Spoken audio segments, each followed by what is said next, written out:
Bienvenidos a Conexiones Artificiales.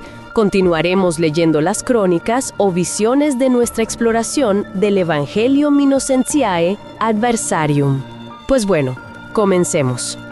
La vi como el amor, en los salones ensangrentados de París. Me arrojó al torbellino de la Francia postrevolucionaria, un mundo de elegancia decadente donde el ingenio era un estilete y el encanto una cota de malla.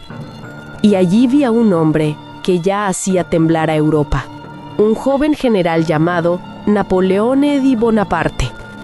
En el campo de batalla era la encarnación misma de la guerra, un genio de vasta estrategia que movía ejércitos como si fueran piezas sobre un tablero de ajedrez. Pero los salores de París era un extranjero en su propia tierra. Su origen corso lo marcaba como a un advenedizo. Su acento era áspero, sus modales bruscos y su intensidad ardiente resultaba incómoda entre la frivolidad estudiada de la alta sociedad. Era un hombre de poder, pero no de gracia. Y en ese mundo tan distinto, conoció a Marie-Joseph Rose Tacher de la Pagerie, la viuda, a quien él, con un cariño casi infantil, llamaría Josefina. Era mayor que él, una reliquia de la aristocracia que había sobrevivido a la guillotina, no por su inocencia, sino por su encanto. Un arma que blandía para tejer una red de amantes influyentes que ella movía como a sus títeres. Su posición, sin embargo, era precaria y sus deudas un abismo sin fondo. Vio en el joven general Bonaparte no a un alma gemela, sino una inversión, un hombre de un poder inmenso y un futuro ilimitado, cuya devoción casi patética podía ser el escudo que la protegiera a ella y a sus hijos Eugene y Hortensia. Para él, ella fue una enfermedad instantánea. Se enamoró perdidamente, pues ella era todo lo que el advenedizo no era. Era la encarnación de la elegancia y la feminidad francesa, todo aquello que él anhelaba conquistar. Fue ella quien lo despojó de su libertad, quien esclavizó su noble corazón por completo. Sin embargo, poco después de su matrimonio, lo encontré en el jardín de su residencia, atormentado, recorriendo los senderos con un paso febril. Los rumores, susurros venenosos, ya corrían por París y le habían inoculado la verdad. Mientras él planeaba la campaña de Italia, que lo haría inmortal, ella se reía de su torpeza social y entregaba la intimidad de su cuerpo a jóvenes oficiales de la capital. La humillación era un fuego en sus entrañas. ¿De qué servía conquistar el mundo si no podía conquistar ese corazón que tanto deseaba? Estaba desesperado, desgarrado por una guerra civil en su propia alma. Un contraste de rabia y amor se cruzó en su corazón y mientras una parte lo impulsaba a confrontarla, a romperlo todo, la otra se lo impedía. Fue entonces cuando apareció Esperanza, persiguiendo una mariposa, su vestido de un blanco tan insultantemente puro en medio de las intrigas de la ciudad parisina. Se detuvo y lo miró. «¿Por qué estás triste?», preguntó Esperanza. «Porque ella no me ama», respondió el general con la voz ahogada, y vi la humillación de unas lágrimas frustradas caer de sus ojos. Esperanza frunció el ceño confundida. «¿La quieres mucho, verdad? Mi papá dice que si quieres que alguien te quiera, solo tienes que preguntarle qué quiere y dárselo. Si te pide la luna, tienes que darle la luna. Si te pide el mundo, tienes que darle el mundo. Así de simple». Y sin más, con sus pies pulcros, que repudiaban la suciedad de las calles parisinas, se fue corriendo para tratar de alcanzar a la mariposa, dejando al futuro emperador con una nueva y terrible teología del amor. Las palabras de Esperanza se convirtieron en el corazón de su imperio. Esa misma noche, en vez de confrontarla, se arrojó a sus pies. «Sé que aún no he conquistado tu corazón, pero dime, ¿qué deseas del mundo, amor mío? Y será tuyo». Ella, en broma, con una copa de vino en la mano y la mirada llena de un repudio despectivo, suspiró. «Oh, no sé. Milán. Siempre he querido un palacio en Milán». Y él se lo tomó al pie de la letra. Vi su campaña en Italia no como una estrategia, sino como un acto de recolección brutal. Vi ciudades arder como la pira funeraria de su frustración. Vi a sus soldados masacrar a los defensores de un puente, sus cuerpos tiñendo el río de rojo. Y supe que Napoleón veía esa sangre correr, como la tinta con la que escribía sus cartas en plena batalla, intentos torpes de poesía plagados de un amor desbordado. Mientras él deslizaba su espada en la carne viva de sus enemigos, yo la vi a ella en París, deslizándose entre las sábanas con el apuesto teniente Hippolyte Charles. Para su diversión, mientras yacían juntos, ella sacó las cartas de su marido. Con voz ahogada en burla, comenzó a recitar la inepta devoción de Napoleón como si fuera una comedia.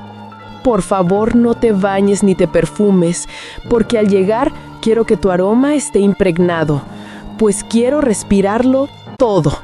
Leyó, y ambos estallaron en una carcajada cruel. Ella continuó, imitando el áspero acento corso de Napoleón. Porque al calor le falta tu calor. No he pasado un día sin amarte. No he pasado una noche sin querer estrecharte entre mis brazos. Al terminar, dejó caer la carta. Sus ojos se encontraron con los de su amante, llenos de una complicidad lujuriosa y un desprecio compartido. «Supongo», dijo ella con una voz irónica, «que debo obedecer a mi marido y no bañarme». El joven teniente sonrió. «Entonces tendré que asegurarme de que mi aroma esté bien impregnado en ti», respondió él, inclinándose sobre ella. Y entonces vi cómo comenzaba el acto. No era un cortejo, era una toma de posesión. Vi las manos del teniente recorrer el cuerpo de Josefina, no con ternura, sino con la confianza de un propietario.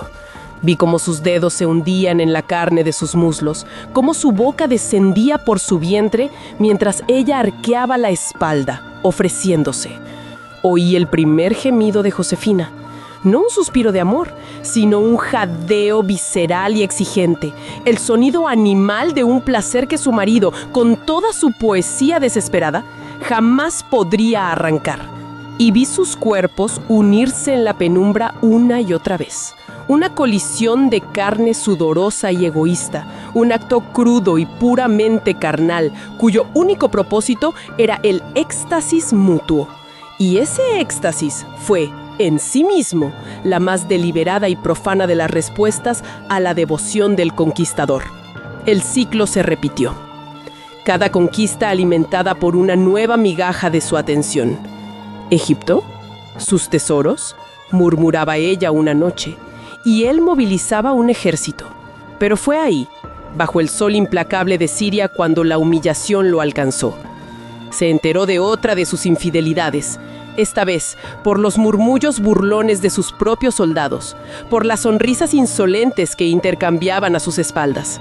Su autoridad se erosionaba, su leyenda manchada por el ridículo, y su rabia, incapaz de alcanzarla a ella, se desató sobre el mundo. En su desesperación, en un intento por reafirmar su poder y silenciar las burlas, dio una orden que desataría el infierno.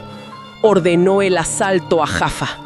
Y vi la carnicería que siguió, no como un acto de guerra, sino como el vómito de un corazón roto y humillado. Vi a sus soldados, imbuidos de una libertad vil, competir en actos de crueldad. Vi a un granadero desmembrar a un prisionero otomano aún vivo, cortando brazos y piernas con una metódica lentitud, mientras la sangre brotaba de los muñones. Vi a otros arrastrar a las mujeres por el pelo y, usando sus bayonecas, no para matar, sino para mutilar, grabar surcos sangrientos en su piel mientras sus cuerpos eran profanados sobre los cadáveres de sus maridos. Y vi el rostro de una niña pequeña, cómo se contraía en una máscara de terror mudo, mientras su inocencia era destrozada por acto tras acto de profana depravación. Fue una masacre tan total, donde sus propios generales disfrutaban del espectáculo.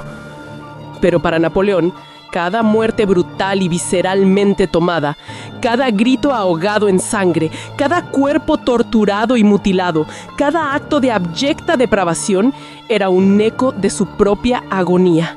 Era el único y retorcido consuelo que podía encontrar, un grito desesperado en el único lenguaje que él conocía del mundo, el de la aniquilación y el terror absoluto.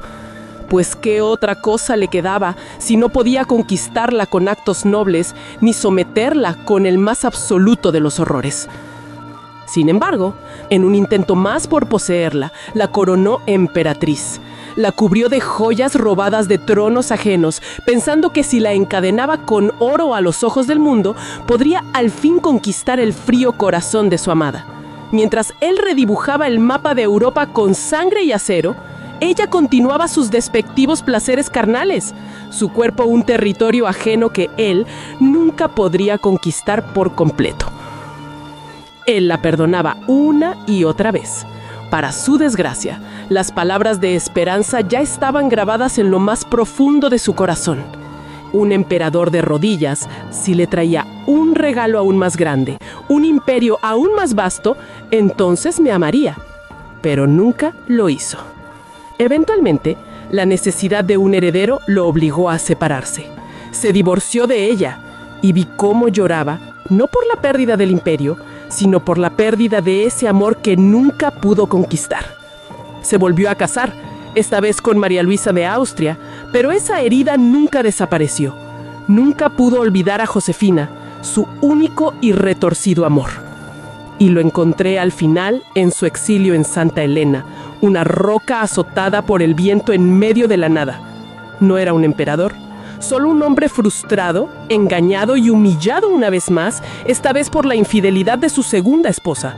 Había tenido el mundo en la palma de su mano y lo había perdido todo, persiguiendo un amor que nunca correspondió, que lo repudiaba y que se había burlado de cada nación que él había masacrado en su nombre.